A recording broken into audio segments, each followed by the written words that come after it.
నేను మన ఊరి గ్రామ ప్రభుత్వ పాఠశాలను. మీ పిల్లల భవిష్యత్తుకు గొప్ప ప్రారంభం ఇక్కడే జరుగుతుంది.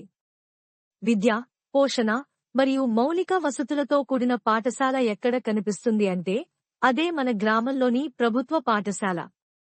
అన్ని రకాల సౌకర్యాలతో పిల్లలు అభివృద్ధి చెందే ఉత్తమ స్థలం ఇది. నాణ్యమైన విద్య, అనుభవజ్ఞులైన ఉపాధ్యాయులతో సరళమైన విద్య బోధన. ఉచిత యూనిఫామ్, తల్లిదండ్రులకు భారం లేకుండా విద్యార్థులకు స్కూల్ యూనిఫామ్లు ఉచితంగా ఇవ్వడం జరుగుతుంది. చదువు కోసం అవసరమైనవన్నీ సిద్ధం. ఉచిత పాఠ్యపుస్తకాలు, నోట్బుక్స్. మధ్యాహ్న భోజనం. ఆరోగ్యకరమైన ఆహారం ప్రతిరోజూ అందించబడుతుంది. సురక్షితమైన మరియు స్నేహపూర్వక వాతావరణం. పిల్లలు భయపడకుండా ఆనందంగా చదువు నేర్చుకునే వాతావరణం. అంతరాలు పోవాలి అనే సందేశంతో మేము ఈ యాత్ర నిర్వహిస్తున్నాం. నిర్మల్ పట్టణ ప్రజలకు తెలియజేసేది ఏంటంటే, నిర్మల్ పట్టణం వేగంగా పెరుగుతుంది. ఏనాడో 30 ఏళ్ల కింద కొన్ని ప్రభుత్వ స్కూల్ ఇక్కడ పెట్టారు.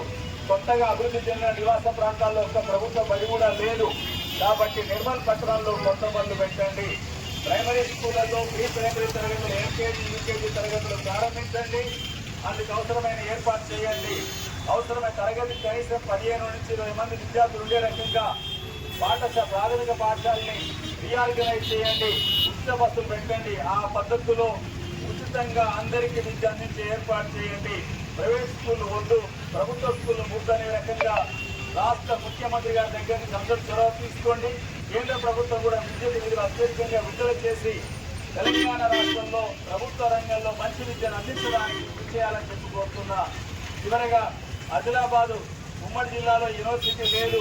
ఆదిలాబాద్ ఉమ్మడి జిల్లాలో ఒక యూనివర్సిటీ ఏర్పాటు చేసినట్లయితే ఈ 4 జిల్లాల ప్రజలకు, యువకులకు ఉన్నత విద్య చదువుకునేందుకు అవకాశం ఉంటుంది. అందుకొరకు మీరందరూ కూడా అడగాలని, ప్రజలు అడిగినప్పుడే ప్రభుత్వాలు ముందుకొచ్చి పనిచేస్తాయి.